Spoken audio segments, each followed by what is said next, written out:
देखिए बच्चों, ये अपने पास एक बड़ी सी इंटरेस्टिंग सी प्रॉब्लम है। आप देख सकते हैं दोनों साइड दो वर्टिकल वॉल्स है जिनके बीच में ये स्ट्रक्चर बना हुआ है।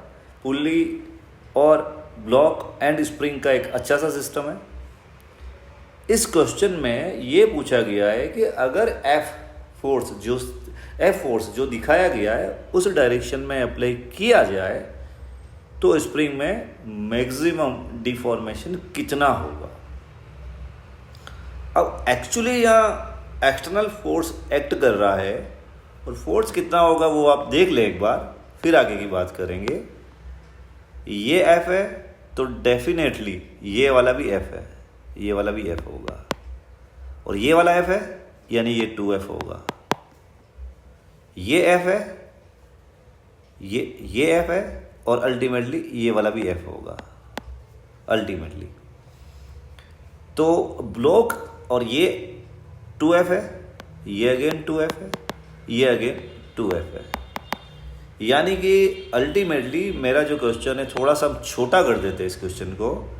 क्वेश्चन मेरा ये हो गया, ये एक 2m मास का ब्लॉक और दूसरा m मास का ब्लॉक, और अल्टीमेटली इन दोनों पर एक्सटर्नल फोर्सेस है f राइट साइड और 2f लेफ्ट साइड। और इस सिचुएशन में उस क्वेश्चन को आप इस क्वेश्चन में चेंज कर दीजिए और अब आगे देखते हैं। अभी इस क्वेश्चन में आपका नेट एक्सटर्नल फोर्स है, इसलिए सेंटर ऑफ मास एक्सेलरेट करेगा, प्लस दो ब्लॉक और एक स्प्रिंग का सिस्टम है इसलिए ऑक्सिलेट भी करेगी, मतलब एसएचएम भी करेगी। तो आगे भी जाएगी, आगे भी जाएगी, साफ दिख रहा है, आगे भी जाएगी। और नेट फोर्स क्योंकि लेफ्ट साइड में है तो आगे लेफ्ट साइड में एक्सेलरेट होगी और साथ में ऑक्सिलेट भी होगी। इस टाइप के क्वेश्चन में, क्योंकि हाइब्रिड प्रॉब्लम है लीनियर मोशन और एसएचएम की, इस टाइप के क्वेश्चन को करने के लिए सबसे सुपर जो टेक्निक होती है वो टेक्निक होती है सेंटर ऑफ मास फ्रेम में इस क्वेश्चन को करना। कैसे फाइंड करेंगे? तो सबसे पहले हम फाइंड करेंगे acceleration of centre of mass. Acceleration of centre of मास कितना हो जाएगा? नेट फोर्स मतलब F डिवाइडेड बाय 3m, और ये एक्सेलरेशन होगा लेफ्ट साइड में।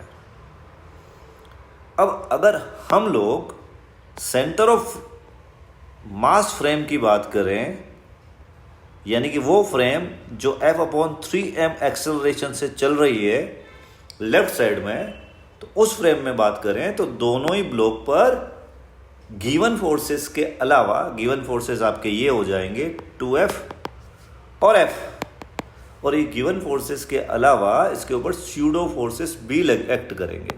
क्या होंगे स्यूडो फोर्स? ये 2m मास है, ये m है, तो इसके ऊपर यहाँ एक स्यूडो फोर्स होगा अपोजिट डायरेक्शन में 2m AC, और यह होगा m इंटू AC। और as you know 2m into AC की वैल्यू पुट करने पर ये 2f/3 आ जाएगा, और m इंटू AC मेरा f/3 आ जाएगा। इट मीन्स बड़ी आसानी से ये क्वेश्चन और छोटा हो गया है।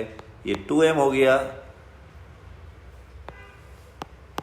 ये m हो गया, यहाँ नेट फोर्स हो गया F जो ओरिजिनल फोर्स था, प्लस F/3, यानी ये फोर्स हो गया 2f/3 लेफ्ट साइड में।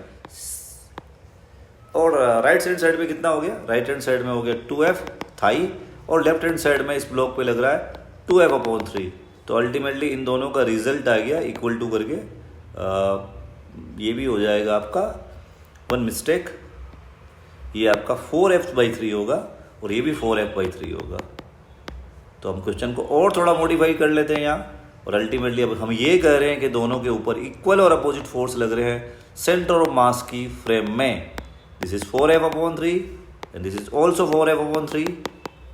Now let with respect to centre of mass frame में, ये इस डायरेक्शन में और ये इस डायरेक्शन में, इसका डिस्प्लेसमेंट होता है x1 और x2। इट मीन्स यहाँ पर जो वर्क डन होगा, वर्क डन, अगर हम मैक्सिमम डिफॉर्मेशन के टाइम पे वर्क डन की बात करें तो यहाँ वर्क डन कौन कौन से होंगे? यहाँ वर्क डन, या मैं यहाँ यूज कर रहा हूं work energy theorem, work energy theorem. तो वर्क एनर्जी थ्योरम के अकॉर्डिंग यहां पर क्या हो जाएगा, यहां हो जाएगा 4F/3x1 the work due to left 4F/3 plus 4F/3x2 plus work due to the spring force, and spring force का वर्क होता है half kx² negative, so minus k x1 plus x2 square and equal to 0। So 4F/3 x1 plus x2 equal to half k x1 plus x2 square, and ultimately by cutting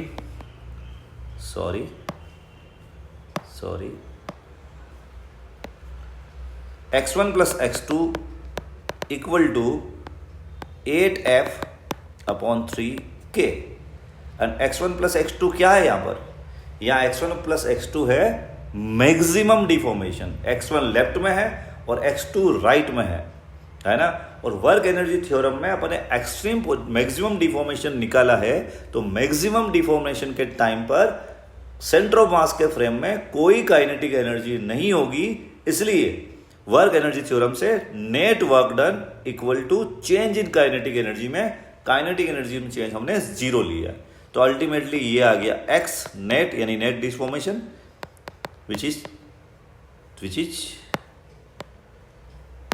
8F/3k। Okay, तो ये इस तरह से इस type के सारे question को solve करने की ये बहुत ही अच्छी और आसान टेक्निक है, इसी को फॉलो करें और आगे देखें। Thank you.